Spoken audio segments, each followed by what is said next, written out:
Assalamualaikum warahmatullahi wabarakatuh. Kami dari grup 2 yang beranggotakan Syafina, Nur Fadilah, dan saya sendiri Ade Elvina Rizky. Pada kesempatan ini, kami akan membawakan materi mengenai prinsip-prinsip belajar dan pembelajaran. Adapun materi yang akan kami bawakan, yang pertama, prinsip-prinsip belajar, yang kedua, prinsip-prinsip pembelajaran, yang ketiga, implikasi prinsip belajar dan pembelajaran bagi mahasiswa atau peserta didik, dan yang terakhir, implikasi prinsip belajar dan pembelajaran bagi dosen atau guru. Baiklah, materi yang pertama yaitu prinsip-prinsip belajar. Menurut William Burton, ada beberapa prinsip-prinsip dalam belajar. Yang pertama yaitu proses belajar ialah pengalaman berbuat, mereaksi, dan melampaui atau undergoing. Yang kedua, proses itu melalui bermacam-macam ragam pengalaman dan mata pelajaran atau mata kuliah yang terpusat pada suatu tujuan tertentu. Yang ketiga, yaitu pengalaman belajar secara maksimum bermakna bagi kehidupan siswa. Yang keempat, yaitu pengalaman belajar bersumber dari kebutuhan dan tujuan siswa sendiri yang mendorong motivasi yang kontinu.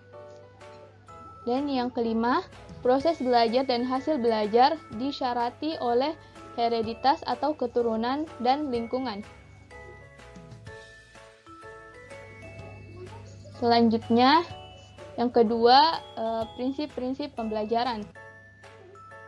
Menurut Undang-Undang Nomor 20 Tahun 2003 tentang Sistem Pendidikan Nasional, menyatakan bahwa pembelajaran adalah proses interaksi peserta didik dengan pendidik dan sumber belajar pada suatu lingkungan belajar.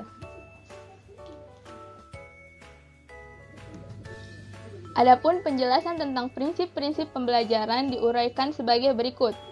Yang pertama, perhatian dan motivasi. Perhatian ialah sikap fokus dan tertuju pada suatu objek. Motivasi ialah tenaga yang menggerakkan dan mengarahkan aktivitas seseorang. Yang kedua ialah keaktifan. Keaktifan adalah kegiatan belajar melalui latihan-latihan dan berpartisipasi aktif di dalam kelas. Selanjutnya, keterlibatan langsung atau pengalaman. Keterlibatan langsung atau pengalaman ialah belajar melalui pengalaman dan terlibat langsung. Selanjutnya, pengulangan. Pengulangan ialah kegiatan mengulangi atau mereview pembelajaran yang telah diterima. Selanjutnya, tantangan. Tantangan ialah kegiatan meningkatkan kemampuan melalui belajar mandiri. Balikan dan penguatan, yaitu sikap belajar untuk mempertahankan dan meningkatkan hasil yang telah diraih. Dan yang terakhir ialah perbedaan individu, yaitu setiap siswa merupakan individu yang unik. Materi selanjutnya yaitu implikasi prinsip belajar dan pembelajaran bagi mahasiswa atau peserta didik. Yang pertama mengenai perhatian dan motivasi peserta didik. Peserta didik dituntut untuk memberikan perhatian terhadap semua rangsangan dan memotivasi dirinya. Yang kedua mengenai keaktifan peserta didik di dalam kelas. Keaktifan peserta didik terbentuk dari perilaku-perilaku untuk mencari sumber informasi yang dibutuhkan. Yang ketiga, keterlibatan langsung peserta didik di dalam kelas. Misalnya, mengerjakan tugas secara mandiri.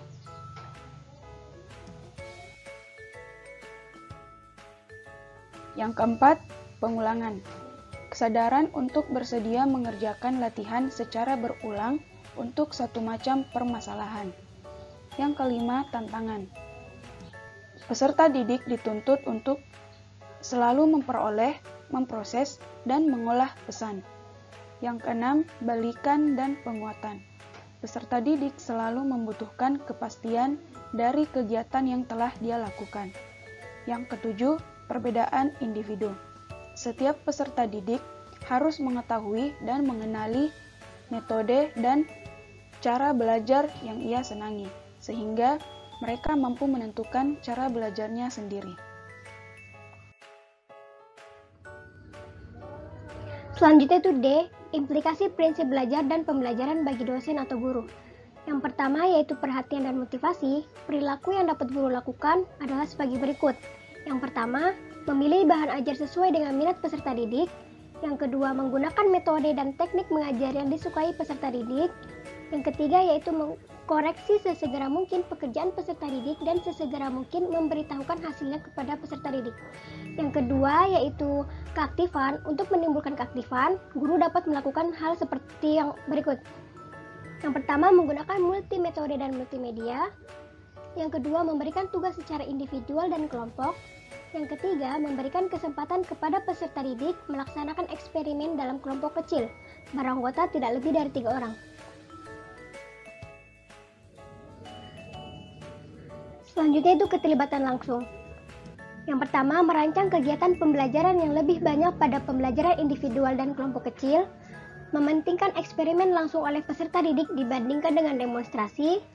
Yang ketiga, menggunakan media yang langsung digunakan oleh peserta didik. Selanjutnya yaitu pengulangan. Yang pertama, merancang pelaksanaan pengulangan. Yang kedua, mengembangkan atau merumuskan soal-soal latihan. Yang ketiga, mengembangkan petunjuk kegiatan psikomotorik yang harus diulang. Selanjutnya yaitu tantangan, merancang dan mengelola kegiatan eksperimen yang memberikan kesempatan kepada peserta didik untuk melakukannya secara individual atau dalam kelompok kecil, 3-4 orang. Yang kedua, memberikan tugas kepada peserta didik, memecahkan masalah yang membutuhkan informasi dari orang lain di luar sekolah sebagai sumber informasi.